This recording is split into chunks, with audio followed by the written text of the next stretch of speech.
اعوذ باللہ من الشیطان الرجیم بسم اللہ الرحمن الرحیم۔ حقیقی ٹی وی دیکھنے اور سننے والے معزز ناظرین اکرام، السلام علیکم۔ ناظرین اکرام، ماضی میں ایسے جادوگر گزرے ہیں جنہوں نے کالے علم کی بدولت انسانیت کو حیرت زدہ کیے رکھا۔ تاہم آج ہم بات کریں گے ایک ایسے شخص کی جو کہ ماہر کیمیا دان بھی تھا، اور اس شخص نے اپنے کیمیائی زور پر آسمان پر ایک مصنوعی چاند روشن کر لیا، اور اپنے کیمیائی علم اور کالے جادو کا اسے اس قدر گھمنڈ ہو گیا تھا کہ وہ خود کو خدا سمجھ بیٹھا۔ اور اپنے بدصورت چہرے کو سونے کے ماسک سے ڈھکنے والے اس شخص کا تعلق کس علاقے سے تھا، اور اس شخص نے کیسے کیسے جادوئی کمالات دکھائے، یہ سب کچھ ہم آپ کو اس ویڈیو میں دکھائیں گے۔ تو چلو دوستو، چلتے ہیں اپنے اس دلچسپ موضوع کی جانب۔ معزز دوستو، یہ کہانی شروع ہوتی ہے خراسان سے، جسے آج کل افغانستان کہا جاتا ہے۔ یہاں پر رہنے والی ایک دھوبی فیملی میں ایک بے حد بدصورت بچہ پیدا ہوا، جس کا نام تھا ہاشم۔ اس بچے کی بدصورتی کا یہ عالم تھا کہ اسے دیکھنے والا ہر شخص ڈر جاتا تھا، اور سب لوگ اس سے خوف کھاتے تھے۔ اسی وجہ سے وہ اسکول بھی نہ جا سکا، اور اس کے باپ نے اسے دھوبی کا کام سکھانا شروع کر دیا۔ جب یہ لڑکا ہاشم 10 سال کی عمر کو پہنچا تو خراسان کے ایک جید عالم ان کے گاؤں تشریف لائے، جنہوں نے چند دن وہاں گزارے اور لوگوں کو تعلیم کی فضیلت سمجھائی۔ یہ باتیں ہاشم تک بھی پہنچ گئی تو اس نے اپنے باپ سے ضد کی کہ میں پڑھ لکھ کر ایک عالم بننا چاہتا ہوں، اور اپنا اور اپنے والدین کا نام روشن کرنا چاہتا ہوں۔ مگر اس کے والدین نے اس کی بات نہ مانی، اور اسی طرح ہاشم بھی اپنی ضد پر قائم رہا، اور آخرکار نتیجہ یہ نکلا کہ ایک دن ہاشم نے اپنا گھر ہی چھوڑ دیا اور قریبی گاؤں جا پہنچا۔ اس نے اسی طرح کئی سال تک گھر سے دور رہ کر شہر خاک چھانی اور علم کے بیش قیمتی خزانے سمیٹتا رہا۔ ناظرین، ہاشم ایک عرصے کے بعد جب گاؤں لوٹا تو وہ مکمل طور پر تبدیل ہو چکا تھا۔ اس کا رہن سہن، اس کی عادات و خصلات تقریباً بدل چکے تھے۔ وہ گاؤں والوں کو اسلامی اور دنیاوی زندگی گزارنے کے اصول بتاتا، ان کو سبق دیتا اور اسی کوشش میں لگا رہتا۔ مگر تھوڑے ہی عرصے میں گاؤں والوں نے اس کی بات نہ سنی، بس اس کا مذاق اڑاتے رہے، جس پر دل برداشتہ ہو کر ہاشم نے پھر سے ایک بار اپنے گاؤں کو چھوڑنے کا فیصلہ کر لیا، اور مزید علم حاصل کرنے کے لیے پھر نکل پڑا۔ یوں اس نے کئی سال تک کئی شہروں کا سفر کیا اور علم کیمیا حاصل کیا۔ تقریباً 5 سال کے بعد ہاشم اپنے گاؤں واپس لوٹ آیا۔ اب وہ ایک ماہر طب بھی بن چکا تھا۔ اس نے اپنے ہنر سے گاؤں کے بیمار اور لاچار لوگوں کا علاج کرنا شروع کر دیا۔ اس کے علاج سے گاؤں والے بھی صحت یاب ہونے لگے۔ یوں ہاشم نے گاؤں کے چند لوگوں میں اپنا نام اور شہرت حاصل کر لی، مگر قدرت کو کچھ اور ہی منظور تھا۔ یہ عزت بھی اس کی چند ہی روز چلی۔ ہوا کچھ یوں کہ ہاشم کو چیچک جیسی ایک بیماری نے آ گھیرا۔ اس کے چہرے پر بدنما دانے نکل آئے۔ وہ دانے ختم ہوئے تو اس کے چہرے پر بری طرح سے داغ دھبے بن گئے۔ ان دھبوں نے بدصورت ہاشم کو اور مزید ڈراؤنا اور بھیانک بنا دیا۔ ناظرین، تو گاؤں والوں نے جب اس کی یہ صورتحال دیکھی تو لوگوں نے کہنا شروع کر دیا کہ اگر تو اتنا ہی ماہر حکیم ہے تو اپنا چہرہ کیوں نہیں ٹھیک کر لیتا۔ مگر یہ بات سن کر اس نے گاؤں والوں سے اپنا ناطا توڑ لیا اور اپنے ہی گھر میں قید ہو کر رہنے لگا۔ دراصل وہ اپنی ذاتی تجربہ گاہ میں زیادہ تر وقت گزارا کرتا تھا، اور مختلف تجربات کی مدد سے مختلف قسم کی دھاتوں کو ملا کر وہ سونا تیار کرنے کی کوشش میں لگا رہتا۔ آخرکار اس نے ایک دن اس میں کامیابی حاصل کر ہی لی۔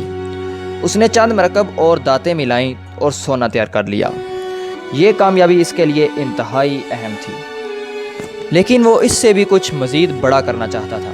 حالانکہ یہ کچھ چھوٹی کامیابی نہیں تھی، مگر پھر بھی وہ کچھ بڑا کرنا چاہتا تھا، کیونکہ اس کا خیال تھا کہ وہ جتنا بھی کامیاب ہو جائے لوگ اسے آخرکار یہی کہیں گے کہ یہ تو دھوبی کا بیٹا ہے۔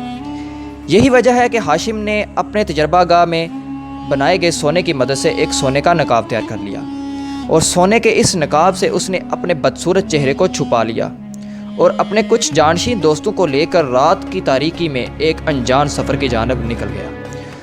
معزز ناظرین اکرام، ہاشم نے قازقستان کا سفر کیا، اور راستے میں ایک خالی پڑے قلعے کو اس نے اپنا مسکن بنا لیا۔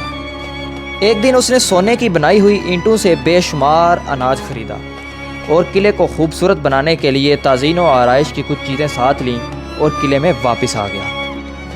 چند ہی دنوں میں دیکھتے ہی دیکھتے اس نے اپنے بے شمار چیلے اکٹھے کر لیے۔ اب یہ چیلے قریب کی بستیوں میں جاتے اور جا کر لوگوں کو کہتے کہ فلاں جگہ پر فلاں قلعے میں نعوذ باللہ خدا آیا ہے۔ یوں وہ لوگ قلعے میں آنے لگے اور قلعے کے اندرونی منظر کو دیکھ کر حیران رہ جاتے، کیونکہ اس قلعے میں پرسکون ٹھنڈک جو کہ ہاشم مختلف کیمیکل سے تیار کیا کرتا تھا، جبکہ یہ قلعے میں آنے والے غریبوں کو کھانا کھلاتا اور ان کو اچھی طرح سیر کر کے واپس بھیجتا تھا۔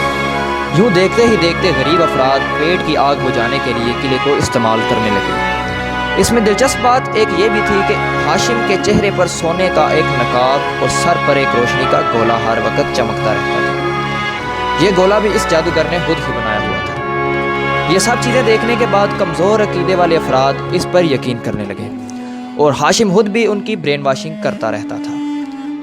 ناظرین، جب اس ہاشم نامی جادوگر شخص کی شہرت بڑھی تو اس نے سرعام نعوذ باللہ خدائی کا دعویٰ کر دیا، جس کو دیکھتے ہوئے قریب کے ایک ذہین ترین شخص نے ایک شرط رکھی کہ اگر تو ہمارے علاقے میں 2 چاند روشن کر دے تو ہم تجھے خدا تسلیم کر لیں گے۔ تو اس چیلنج کو بھی اس نے تسلیم کر لیا اور چپکے سے قریب بنے پہاڑ کی آڑ میں جا چھپا، اور صبح ہوئی تو گاؤں والوں نے سمجھا کہ وہ جھوٹا تھا، اس لیے وہ چوری چھپے بھاگ گیا ہے۔ تاہم چند ہی دنوں بعد آسمان پر 2 چاند نظر آنے لگے اور اسی رات ہاشم بھی اپنے قلعے میں واپس آ گیا تھا، جس کے بعد اس کے مزید مریدین میں اضافہ ہونے لگا۔ ہاشم نے چاند بھی مصنوعی طریقے اور علم کیمیا کی مدد سے تیار کیا تھا اور گاؤں والے اسے خدا سمجھ بیٹھے۔ اس کی طاقت میں مزید اضافہ ہوتا گیا اور اس نے آہستہ آہستہ ایک فوج تیار کر لی۔ اس فوج کی مدد سے قریبی علاقوں میں اس نے لوٹ مار کا کام بھی شروع کر دیا۔ قبائل کو لوٹتے ہوئے اس کی فوج خوبصورت لڑکیوں کو باندی بنا کر لے آتی اور انہیں ہاشم کی خدمت میں پیش کر دیتی۔ معزز ناظرین اکرام، آپ نے سنا ہی ہوگا، ظلم جب بھی حد سے بڑھتا ہے تو آخر مٹ جاتا ہے۔ اس کا فتنہ بھی اس قدر بڑھ گیا تھا کہ قریب کے ایک مسلم ریاست کے حکمران کو اس کی خبر ملی، جس نے خرشی نامی ایک جنگجو کو فوج کے ہمراہ اس قلعے کی جانب بھیجا۔ تو یوں ہی اسلام کے چند ہی مجاہدین نے اس بدصورت جادوگر کو موت کے گھاٹ اتار دیا۔ ناظرین اکرام، ہاشم کو تاریخ میں ابن مکنا کے نام سے یاد کیا جاتا ہے۔ مکنا عربی کا لفظ ہے جس کا مطلب ہے نقاب۔ تو ناظرین، یہ تھی ہماری آج کی ویڈیو۔ امید کرتے ہیں کہ آپ کو یہ ویڈیو پسند آئی ہوگی۔ پسند آنے کی صورت میں اس کو لائک اور شیئر لازمی کیجیے گا۔ مزید ویڈیوز کے لیے ہمارے چینل حقیقی ٹی وی کو سبسکرائب کریں اور ساتھ لگے بیل آئیکن پر بھی کلک کر دیں تاکہ آپ کو مزید آنے والی ویڈیوز بر وقت ملتی رہیں۔ تب تک کے لیے اللہ حافظ۔